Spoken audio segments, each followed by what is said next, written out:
네, 부사님, 제가 문서는 이렇게 적었고요.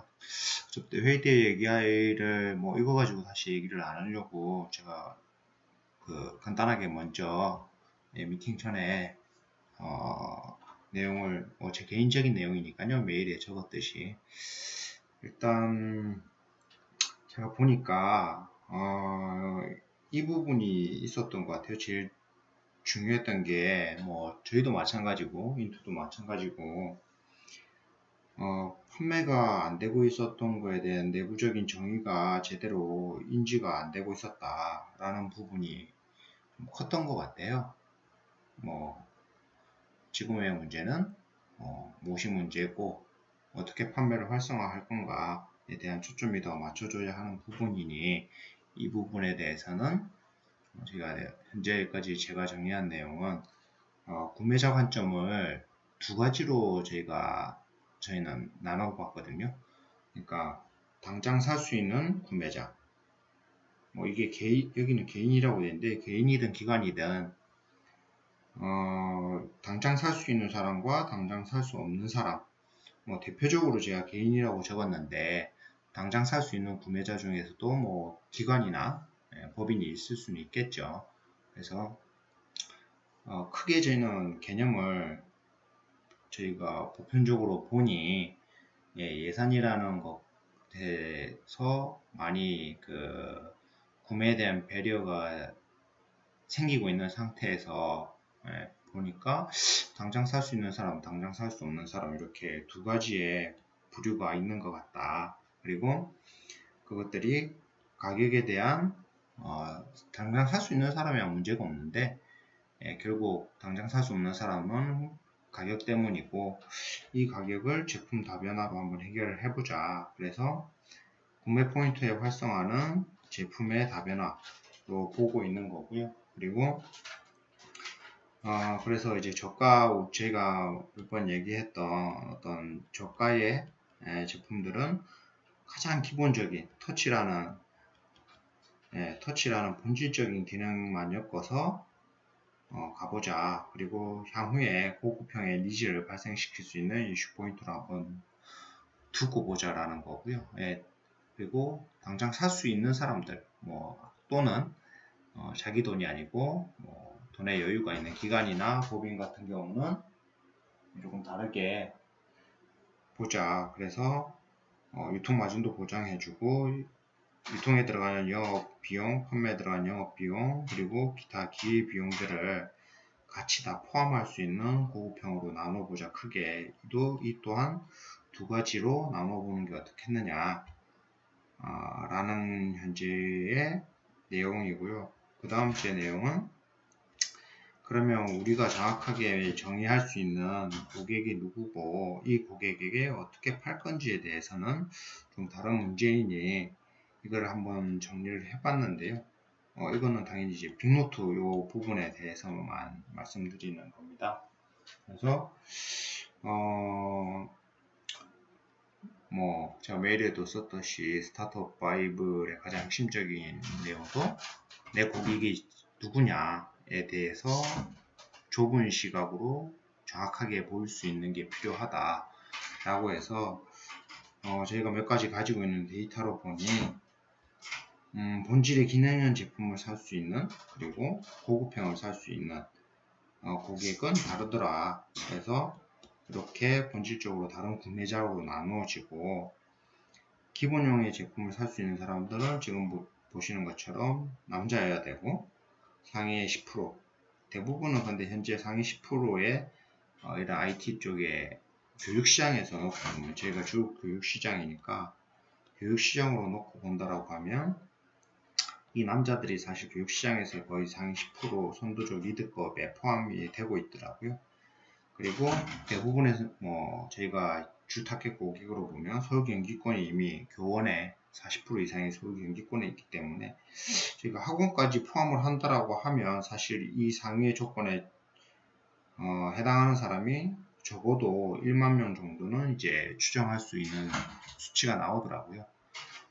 그리고 이분들한테는 직접 홍보할 수 있는 채널들이 필요하니 선생님들이 모이는 커뮤니티라든지 아니면 뭐 질환지교와 같은 전문 스피커 채널들을 가지고 있는 것과 협력 또는 저희가 홍보를 한다든지 또는 다른 방식의 다이렉트 홍보, 가격은 10만원 초중반대가 저희가 예전에 FGI 선생님들을 모아놓고 FGI를 한번 했었을 때도 10만원대 초중반이면 즉시 구매가 가능할 거다 라는 의견이 사실 있기도 했고요.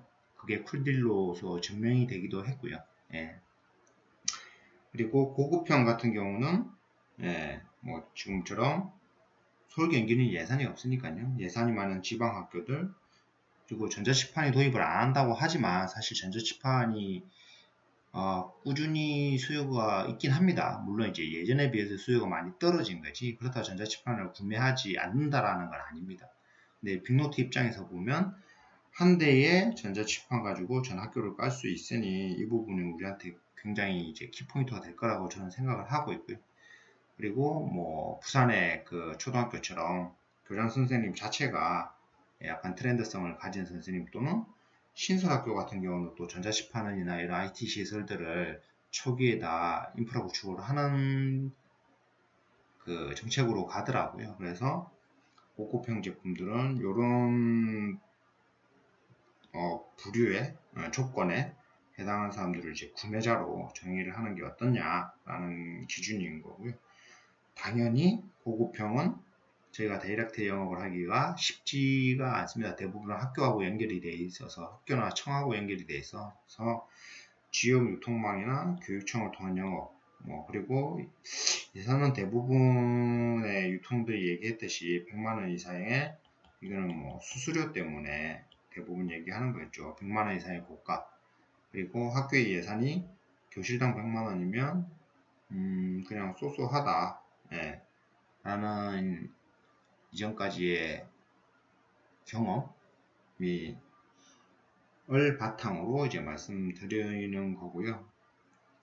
그리고 팔레트 부분 같은 경우는 저희가 기존에 지금 팔레트가 뭐 아시다시피 번들에서 출발한 건데 시간을 거치면서 나름 조금 방향성을 찾아가고 있는 상태였고 이 방향성에서 정확하게 어떻게 제품을 포지셔닝 해야 되느냐 라고 했을 때 저희가 부사님도 그때 똑같이 말씀하셨잖아요. 그 기능을 세분화해서 실제 고객 쪽에서 구매할 수 있는 형태로 제품을 변환하는 게 어떻겠느냐. 그다음에 실제로 실물 화상 기능들은 따로 빼서 시험품의 대체제로 전환을 해서 뭐 예를 들어서 질환지교처럼 한 학교에 연간 30만원씩 받는 제품으로 다시 변형을 해서 제품 라인업에 변형을 준다든지 아니면 확충을 하는 형태로 또 보고 있고요. 또 그리고 시장의 진입 형태를 아예 인프라 기반으로 가는 솔루션으로 보고 이렇게 크게 인프라 기반 시장과 개별 기능을 분산해서 대중성 있는 쪽으로 가는 게 어떤가라는 거에 대해서 고민을 했었고 현재 그 방향으로 1차로 이 부분을 저희가 내부적으로 이미 진행을 하고 있는 중이긴 합니다. 뭐 당장 제품이 이렇게 나올 수 있는 건 아니고요. 솔루션이라서 일단 기반 작업들을 지금 팔레트 쪽에 하고 있고요. 대시보드나 실제 빅데이터나 AI가 적용되어 있는 것처럼 보이는 작업들을 위한 사전 작업들을 지금 이미 하고 있는 중이긴 합니다. 그래서 크게 두 가지, 아예 초고가 아니면 아예 실질용품을 소프트웨어 형태로 변환을 해서 연간 라이센스 단위의 부담 없는 가격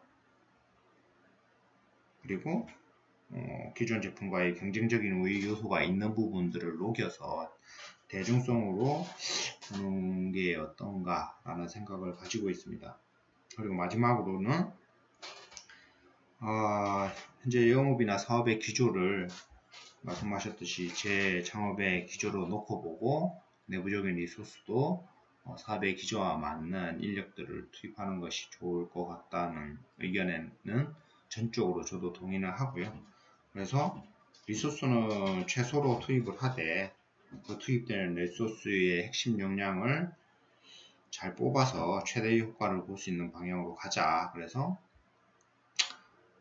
수익은 극대화하고 제품은 더 많이 팔리게라는 아주 당연한 전략을 잡았습니다. 너무나 뻔한, 하지만 저희한테 제일 필요한 많이 팔리게라는 것은 이제 수익보다는 사실 직접적인 판매를 통해서 시장을 더 확대하고, 부사님이 말씀하셨듯이 시장을 만들어가는 타이밍이다 보니 많이 팔리게 하는 것도 중요하다, 많이 남기는 것도 중요하겠지만, 사실 사업적 입장에서 보면 빅노트 같은 경우는 오히려 더 많이 팔리는 게 더 중요한 시점이지 않을까 라는 것에는 저도 100% 공감을 하고 있습니다. 그래서 간단한 관리, 협력, 제휴를 통해서 저희가 판매 난이도는 낮게 가면서 판매에 대한 즉시성이라든지 속도를 보장할 수 있는 직접 판매 고객 형태, 이것들은 저희가 직접 이제 인투나 ASL에서 직접 핸들링을 한다기보다는 최소한의 인력 투입을 해서 판매 활성화에 대한 최대 효과를 누릴 수 있는 방법을 조금 생각을 하는 게 어떤가라는 거고요. 수익의 극대화 부분은 당연히 시간의 투자는 필요하지만 교육청이나 기업과 기관들을 대상으로 해서 이 하나의 영업이 이루어졌을 때 수익이 극대화될 수 있는 인프라나 솔루션 쪽의 개념으로 영업을 하는 게 다시 내부의 재구조화하는 것들이 어떤지에 대해서 조금 고민을 하고 있는 중입니다. 일단 제가 생각한 핵심적인 요소의 정리는 여기까지가 끝이고요. 주변의 구구절절한 내용들은 사실 때가 되거나 시간이 많을 때 따로 논의하는 시간이 있었으면 좋겠습니다. 이상입니다.